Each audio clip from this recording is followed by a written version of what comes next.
Começamos hoje mais um programa Fala Doutor. Ele é assistido no canal CWB TV e também na cwbtv.net. Hoje temos o prazer de receber aqui o Dr. Daniel Precoma Neto. Ele é cardiologista clínico da clínica Sendicardio, aqui em Curitiba. Daniel, muito prazer ter a sua presença aqui, é uma honra. Prazer é meu, Rodrigo, a oportunidade de conversar aqui com você. Muito bom.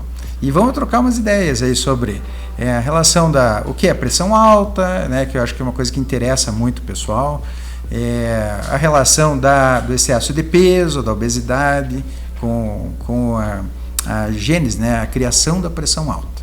Daniel, explique para nós o que é realmente a pressão alta. De uma forma simplista, Rodrigo, a gente pode entender a pressão alta como a força com que o sangue circula dentro das artérias, dos vasos sanguíneos do organismo.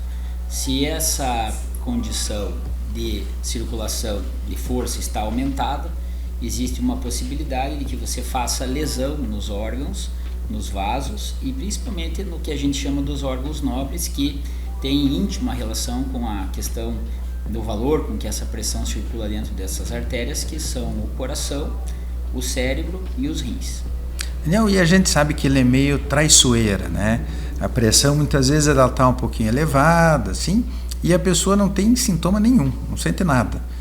O que seria ideal para a gente fazer para cuidar disso, para evitar? Existe esse mito, de que a pressão ela só está elevada quando existe sintoma, e na verdade isso é uma grande farsa. A pressão é uma armadilha traiçoeira. Normalmente ela pode dar alguns sintomas, sintomas, por exemplo, de dor de cabeça, de palpitação, de zumbido, cansaço muito grande aos esforços, mas isso em fases muito avançadas, e mesmo em alguns pacientes com hipertensão bem significativa, ela pode não se manifestar através de sintomas. Então, realmente, a hipertensão silenciosa, ela existe, em torno de 30% da população antes dos 50 anos, até 20% a 30% pode ter hipertensão, e a grande arma que existe para a detecção disso não é esperar ter sintomas, e sim é detecção através de medidas. Ter o aparelhinho em casa Em casa, ou fazer avaliações em médicos, consultas, mas que a pressão seja medida, seja avaliada, para que realmente isso possa ser verificado. Isso. Daniel, e por que pessoas com excesso de peso, com obesidade, acabam tendo um risco maior de desenvolver pressão alta? A pressão ela é multifatorial, Existem diversas condições que podem fazer ela acontecer de ter essa elevação, mas as pessoas que têm índice de peso maior, de obesidade maior, elas têm uma série de mudanças metabólicas que acontecem por causa da obesidade e que fazem com que a pressão aumente. Vamos entender que a gordura ela é uma substância produtora de diversos mecanismos que afetam os que a gente chama dos vasoconstritores. Existem uma possibilidade maior de os vasos ficarem mais resistentes, com resistência aumentada. Existe maior resistência de ação de um hormônio chamado insulina, que circula em quantidade maior nos obesos e também tem relação direta com a pressão poder aumentar. Então, Daniel, seria tipo um cano, mais ou menos, que o medicamento, o hormônio, as substâncias da obesidade acabam fazendo com que o cano ficasse mais apertadinho, Exato, e isso faz com que a velocidade e a força com que essa pressão ela tenda a circular ali aumente. E isso realmente faz mais retenção de líquido, mais retenção de sódio, e esses mecanismos eles acabam estimulando o sistema nervoso que a gente não coordena, que é o autônomo, mas que também fazem mais fechamento dos vasos, e tudo isso determina uma chance maior que o paciente obeso tenha a pressão aumentada. Daniel, e a gente sabe que além da pressão alta, a pessoa com excesso de peso vai ter gordura no fígado, ela vai ter colesterol alto, triglicerídeo, tem um grande risco de ter alto também. Diabetes, tudo isso. Então, tudo isso trabalha junto, contra a saúde do coração, tudo, Sem dúvida. Esses pacientes que têm a obesidade, o aumento da circunferência abdominal, eles podem ser hipertensos, eles têm mais chance de evoluir com alterações de diabetes, com alterações de perfil lipídico, triglicerídeo, colesterol. Isso existe, né, uma síndrome que nós chamamos de síndrome metabólica, que é a associação desses fatores, e isso, em última análise, acaba por determinar um aumento do risco cardiovascular. Os pacientes obesos, eles são pacientes que têm uma chance maior de desenvolver problemas com relação à chance de entupimentos em artérias, em vasos, principalmente aumento do risco de AVC, de acidente vascular cerebral e de infarto. O AVC é o conhecido derrame. Popular derrame. Então ele machuca não só coração, rim, machuca várias coisas, né? Exatamente. Inclusive o cérebro. Esses órgãos nobres, né, que a gente comentou, então o cérebro, o coração e o rim, eles são os órgãos preferenciais que são atingidos. Para falar em relação à questão da pressão, Rodrigo, é tão importante o controle dos níveis, saber, né, o seu nível de pressão arterial. Recentemente houve aí uma publicação de uma sociedade importante de cardiologia, que é a Sociedade Americana, em que se sugere até que os níveis com que você detecta a pressão arterial, eles possam ser restabelecidos. Isso não é uma coisa que no mundo ainda se adota de maneira uniforme, mas, por exemplo, o valor que a gente utiliza para pressão... 14... Isso é legal. Quanto que é a pressão alta? Por exemplo, tem um aparelhinho em casa, né? E daí eu vou aferir a pressão. Quanto que seria, assim, pressão alta? Valores acima de 14, 140 para a pressão sistólica ou 90 para a pressão diastólica. Seria tipo 14 por 9. Sim. Tá. Essa Sociedade Americana de Hipertensão sugeriu recentemente, nas diretrizes que foram atualizadas esse ano, né, as questões aí de evidências de estudo, que se classifique hipertensão como a partir de 130, de 13 por 80, né? Isso não é utilizado ainda pelo resto do mundo, mas alerta para a questão de que realmente níveis mais baixos de pressão eles estão associados com evolução melhor, para que justamente esses riscos de doenças que afetem, né, essas questões de cérebro, rim e coração, elas diminuem. Dizem, Daniel, que é assim, pressão alta, vida curta. Exato. Pressão baixa, vida longa. É isso mesmo, né? Tá. E a partir de que idade, assim, né, o que é bom a gente começar a visitar o cardiologista, né? Fala-se muito em visitar os homens, né? Ir visitar o urologista para ver próstata e tal. E do cardio, por exemplo, eu não tenho sintoma nenhum. Quando que eu devo ir num cardiologista? Geralmente o risco cardiovascular ele começa a aumentar mais a partir dos 35 anos de idade, né?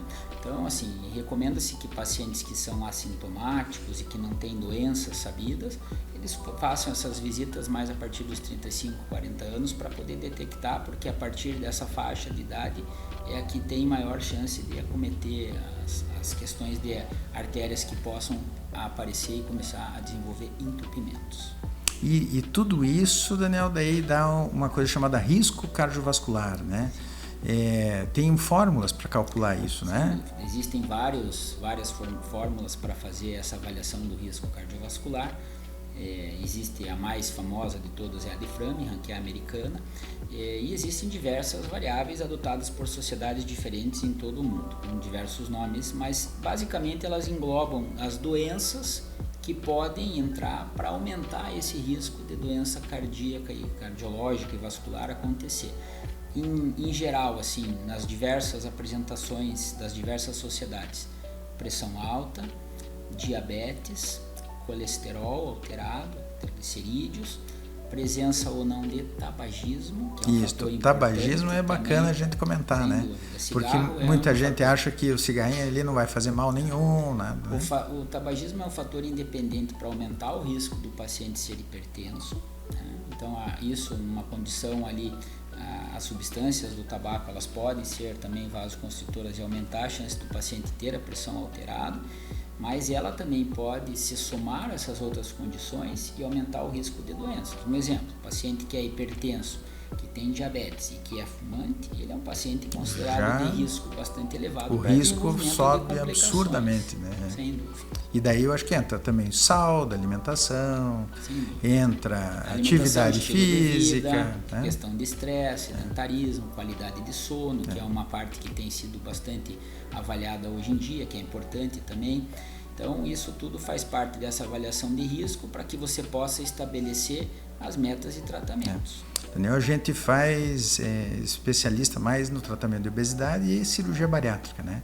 Então, os nossos pacientes, normalmente, a gente vê tudo isso. A gente vê o paciente com gordura no fígado, pressão alta, triglicerídeos altos. Normalmente eles vêm para nós com um risco cardiovascular altíssimo, né? E o legal é que a gente tem um resultado muito bacana com a cirurgia. Sem dúvida. Né? Quando você faz essa intervenção, quando o paciente apresenta a indicação para correção cirúrgica da obesidade, a gente observa que os benefícios, não só em redução à questão da pressão, mas para a própria questão de controle de diabetes, de colesterol, de triglicerídeo, isso facilita bastante. É importante ressaltar, Rodrigo, que você operar o paciente não é, eu vou fazer uma cirurgia bariátrica, eu vou conseguir me livrar de todos os tratamentos e todas as medicações que eu uso. Às vezes isso não acontece, mas o que a gente observa é que existe uma melhora bem grande, né? Uma melhora bastante significativa no manuseio dos pacientes. Se você não consegue tirar totalmente o remédio, existem estudos até brasileiros que mostram aí que os pacientes obesos que são submetidos à cirurgia bariátrica, eles conseguem controlar a pressão em torno de 50%. Que é muito bom, que é bastante. Né? Você consegue tirar a medicação. E tem, né, aqueles que não somem totalmente a pressão, mas melhora o controle. Facilita o controle. Então, tomar lá 3 medicamentos, passa a tomar 1, né? Exatamente. Isso facilita bastante, não só para a pressão, mas para as outras condições associadas. Isso é bacana a gente ressaltar isso, porque muita gente pensa que cirurgia para obesidade, cirurgia bariátrica, é mais estética, que é para ficar bonita e tal, né? Lógico que vem no pacote também, né? Ajuda, mas o grande negócio é melhorar risco cardiovascular. Exatamente, é diminuir a chance de complicações futuras, especialmente relacionadas a risco de AVC e de infarto. Existe, né, assim, só para citar dado também, uma condição que a gente tem em relação à parte de controle, só para você ter uma ideia, o paciente que tem a pressão controlada, ele diminui em média a chance de ter um infarto em 15%, e a parte do AVC mais ainda, até 40%. Então, realmente ter pressão mais baixa não é só porque está mais magro, está mais bonito, mas tem as artérias em melhor controle para não ter a chance de desenvolver doença no futuro. Não, e perdendo peso também diminui a limitação ortopédica, melhora a questão de joelho, quadril, coluna, e a pessoa pode até inclusive mudar o estilo de vida e ficar um atleta, deixar de ser um sedentário e vir um atleta, né? Aí realmente ele está virando o jogo, né? Exatamente. É um grande negócio. Está conseguindo reduzir a chance de ter problemas futuros, exatamente. E melhora, a gente observa, até num outro programa foi a pauta, foi sobre a melhora da apneia do sono. Então, a apneia do sono também tem relação direta com o coração, né? Muito. Conte para nós. Você sabe que a apneia do sono, Rodrigo, ela piora a hipertensão por si, né? Então, o paciente que às vezes, não vamos dizer assim, fora do cenário da cirurgia bariátrica, mas o paciente que faça um tratamento, que tenha uma apneia de sono significativa, que seja indicado, por exemplo, correção através de uso de CPAP, para corrigir a apneia. Você, por si só, o uso do CPAP consegue ter um benefício de redução da pressão, que facilita o controle da pressão em 24 horas.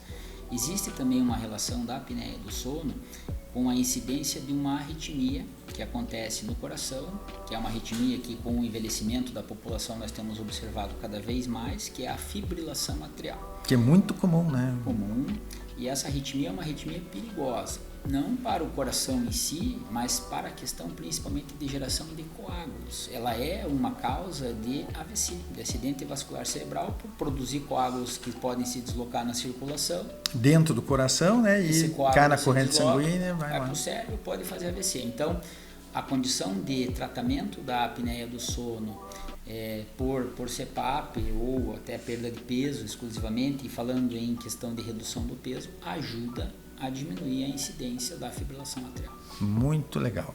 Bacana nosso papo, Daniel, show. E você que está no sofá, eu acho que está na hora de ir no cardiologista, né? Começar a controlar a pressão e tal. Cuidar do coração, que esse órgão é muito precioso. Né? Daniel, obrigado pela presença. Eu que agradeço. Um forte abraço. Valeu. Obrigado, Rodrigo. Tchau, tchau. Até a próxima.